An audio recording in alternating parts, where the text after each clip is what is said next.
Selamat pagi, kembali lagi bersama saya Putri dalam acara Mata Talk. Selama 10 menit ke depan, saya akan menemani Anda dengan membagikan informasi yang sedang hangat diperbincangkan.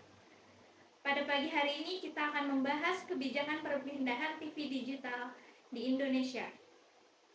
Kita akan menghadirkan narasumber-narasumber terpercaya yang akan memberikan informasi kepada kita semua. Baik, kita akan menghadirkan 2 narasumber. Yang pertama dari salah satu Kominfo, ada Bapak Agil. Yang kedua ada dari salah satu pakar hukum, Ibu Baby. Bagaimana tanggapan Anda tentang berbagai pendapat warga yang belum siap dan pemerintah yang memutuskan secara sepihak? Bagaimana tanggapan pemerintah mengenai hal ini? Mungkin dari Bapak Agil. Oke, baik. Jadi soal tentang pemerintah untuk keputusan sepihak ya. Jadi ini bukan sebuah keputusan sepihak sebenarnya, tetapi ini juga ada di undang-undang kita, dan untuk Mahkamah Konstitusi juga ada keputusannya, tetapi kita kan juga berpaut pada peraturan presiden ya. Kita juga Presiden juga mengatakan untuk perbaikan UU Cipta Kerja akan saling berjalan bersama-sama. Karena itu bagi kami pelaksanaan ASO, yaitu perpindahan dari dari TV analog ke digital, yang kita remukan bersama, kita sepakat bersama, yaitu ada di tanggal 2 November. Jadi itu adalah keputusan yang sah menurut undang-undang. Selain itu juga kita merasa kalau keputusan itu merupakan sifatnya adalah moral. Kenapa kita sebut moral? Karena sebelumnya ada karena pada tanggal 4 Oktober kita melakukan rapat dengan ATVSI, dengan Kominfo ya, untuk melakukan rapat dan menyepakati untuk mengundurkan yang sebelumnya untuk ASO itu ada di 5 Oktober untuk perpindahannya, dan kita mundur menjadi 2 November. Jadi untuk ini untuk perpindahan dari TV digital ke dari TV analog ke TV digital, seperti yang kita rapatkan, kita bersama sepakati untuk itu di tanggal 2 November. Jadi kita menghargai keputusan kita sendiri, keputusan kita bersama, yang memang mengatur untuk UU penyiaran itu untuk mengatur frekuensi dan siaran TV analog ke digital. Baik, kita akan break terlebih dahulu sebelum mendengar pendapat dari Ibu Baby. Jangan kemana-mana, tetap di Mata Talk.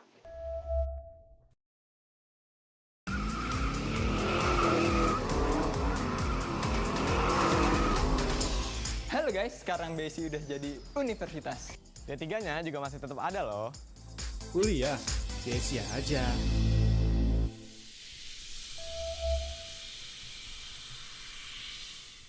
Terima kasih masih bersama saya di Mata Talk. Setelah mendengar pembahasan dari Bapak Agil, sekarang saya ingin mendengar dari perspektif dari kacamata hukum terkait dengan instruksi, kemudian juga undang-undang. Mungkin Ibu Baby bisa memberikan elaborasi. Baik, dalam pemberlakuan suatu peraturan perundang-undangan, di dalam ilmu hukum itu kita harus melihat ada secara filsafatnya, secara historikal, dan secara sosiologis. Itu yang pertama. Yang kedua itu kita harus mengacu kepada Undang-Undang Nomor 12 Tahun 2021, di mana peraturan yang lebih rendah itu tidak boleh bertentangan dengan peraturan yang lebih tinggi. Itu yang disebut dengan lex superior derogat legi inferiori. Dalam hukum itu tuh ada. Nah, oleh karena itu, dasar hukum yang dijalani oleh Kominfo saat ini itu sebenarnya bukan Undang-Undang Cipta Kerja, tetapi itu adalah Peraturan Pemerintah Nomor 46 Tahun 2021. Sedangkan Undang-Undang oleh Mahkamah Konstitusi itu kan masih dalam tahap perbaikan, artinya belum ada pengesahan dan tidak bisa diberlakukan untuk saat ini.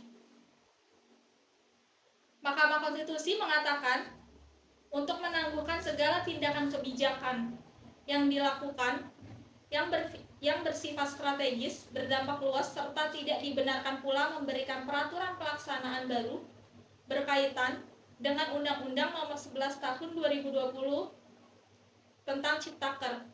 Sedangkan kalau yang tadi dikatakan oleh Bapak Agil itu berdasarkan Undang-Undang Nomor 11 Tahun 2020 tentang Ciptaker itu sendiri masih belum jelas, karena Mahkamah Konstitusi sendiri itu belum mengesahkan undang-undang ini.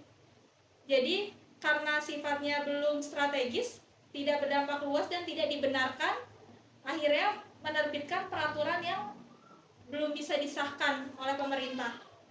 Baik, terima kasih atas pendapat dari Bu Baby. Sekarang saya persilahkan Bapak Agil untuk memberikan tanggapannya. Ya, jadi untuk yang pertama saya katakan bahwa yang pertama nomor 1 kami melaksanakan ASO switching itu justru melaksanakan perintah Undang-Undang Cipta Kerja. Nah, keputusan Mahkamah Agung itu hanya satu paket yang dibatalkan dan tidak membatalkan peraturan pemerintah. Jadi untuk sewa menyewa artinya bisa dengan cara lain, bisa kerjasama atau bisa kita margin atau kita bisa ibaratnya bisa kita pinjam gitu ya, bisa dipinjamkan gitu.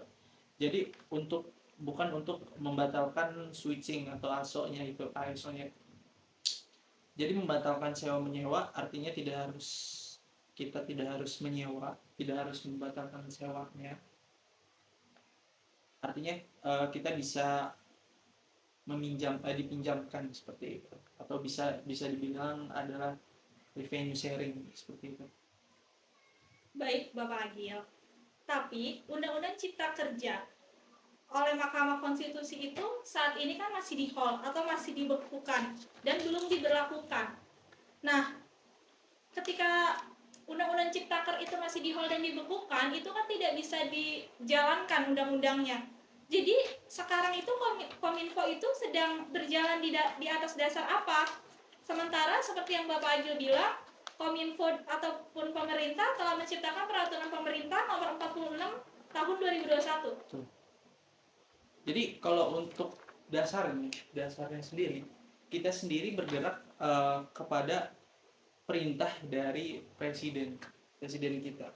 Seperti yang dibahas tadi sebelumnya, bahwa di mana peraturan yang lebih rendah tidak boleh bertentangan dengan peraturan yang lebih tinggi. Nah, kita di sini menggunakan dasar bahwa kita menggunakan peraturan presiden.